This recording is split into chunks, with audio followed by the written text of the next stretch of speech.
mar imreoir, tá tú tábhairteach go bhfuil tú ann planning dhéanamh, tá mé dul ag tréinneáil, tá mé lón réig, tá mé dhéinéir réig, tá gachar pleanáilte ag tús na seachtaine. Ach, tá na scéalna sin tábhairteach sa scoil seo maidir leis an stadéir, maidir leis tréineáil a maidir le scoil. So, tá scéalna a dabhla mé ag immert rugbaí, ag immert peil, ag immert camógaíocht, tá sé tábhairteach é nach gné I do héal agus sin an rud a bhí mé géirí labhairt leis na dáltaí atá an seo ar scoil.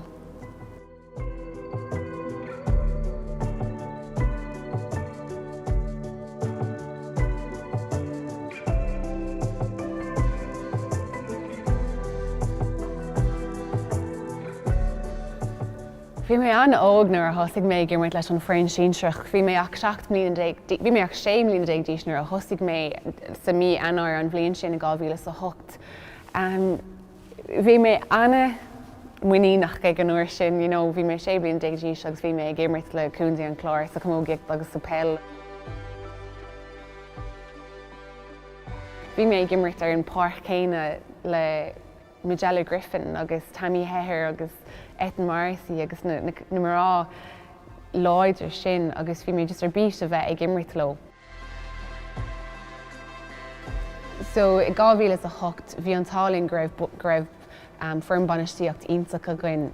Bhí Deirdre Murphy ar banistóir tá bhí Dab agus David O'Brien agus Joe Gary ag obair freisin agus bhí si sin do creite. Bhí mar ag déanamh S&C sa 2008 agus ní raibh aon foireann eile ag déanamh na rudí sin. Bhí circuit a gcuin gach ile deir seachtaine le Darren Ward I Ras Levin agus bhí muid go léir láidir agus bhí muid go léir achlaí mar thura ar an tréineáil agus an chaid an tréineáil a bhí a gcuin ag an uair le Dab agus le Joe Gary. So bhí an thalam go raibh an deis sin a bheith ag obair leis na lads sin.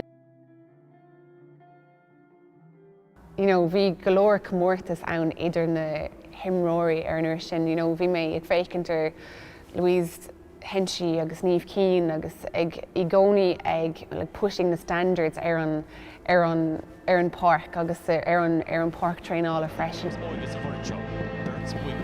Bhí gachar déanta gcuin 2008, bhí mar an lá roimh an cléthe bhí muid ag siúil timpeall na stad ag fécintar an Hogan stand agus gachard ag buint leis park an Crocaig.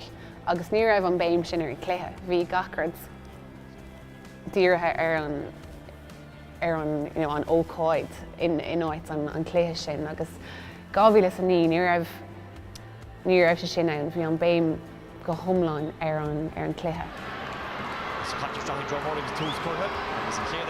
Bhí mé ag fécinn siar ar an cléthe agus is cuma cén duine a bhí ann má bhí siad an áit céine, má bhí siad an áit ceart sin an cailín an fuór an léireid. Agus bhí an có-oibriú anna tábhachtach an lá sin agus d'oibrigh sé. Le go an datainna ag obair leo agus beidir sreacaíocht an suas agus scóir eile. An samplan sin de chuineal súl. So cuaig mé ann don hap ag le ama sin ard mé. Agus roimh sin bhí mé ag labhairt le Bernie Regan, bhí si ag déanamh an uisce an lá sin. Agus dúirt si, take it on. An céad léireoid eile a aitheanta, take it on. And I was like, right, so bhí sé imú bheón just an léireoid to take it on. So go luas a dar le fuair snéad Eustace an léireoid ar an taobh dheis an páirce. Agus just kick she an léireoid domsa agus an sin then just I was like imú bheón bhí me like take it on. Agus an sin then cail mé an léireoid ach rinne mé kind of controlled bounce dhéanamh. Ach dearn daoine eile go bhfuil gá freaba déanta a gom ach bhí sé sin mar controlled bounce.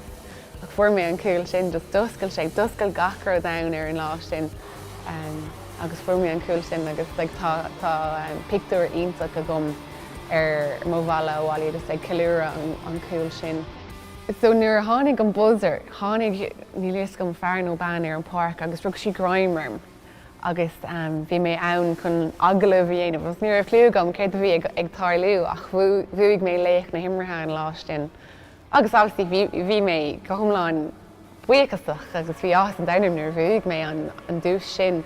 Ach bhí mé ag déanamh na hagalah agus ag chóra le daoine ann just ar TG4 agus through RTE is níl gom céim den eile bhí ann, but tar éis an cléis sin bhí mé féic an dráis ar an cléthe agus ar an ceiliúra agus bhí like picúí ann don fearn ag ceiliúra ar an park agus ag déanamh leap ó bhanar and I was like níl mé sa picúí sin ní airna mé na rudí sin ní airna mé an ceiliúra sin. So sin an rud a chur astom an lá sin nach raibh mé ann don na ceiliúra sin. Bhí sé deas a bheith, obviously a bheith ag siúil sa hógan stand agus an churn na ardú san air, like bhí sé sin just dulcrete im a bheon, like tá sé go thomláin sa léir agus beidh sé ann go deo.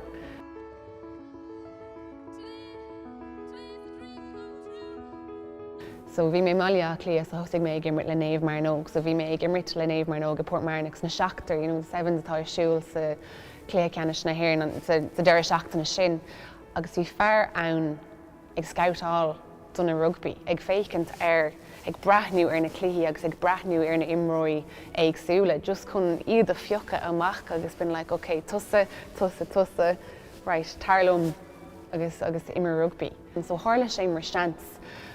Agus, bhí mé ag tógáil seans and I was like, muna n-aibríonn sé amach, raci mé ar ag imirt le Peil, ag imirt le cúndaí an Chláir, ag imirt comógaíocht agus Peil le cúndaí an Chláir, agus má aibríonn sé amach tá deise gom a bheith ag imirt sa cluichí Olympica le fuair na hÉireann. So bhí sé sin just win-win ag an uair sin.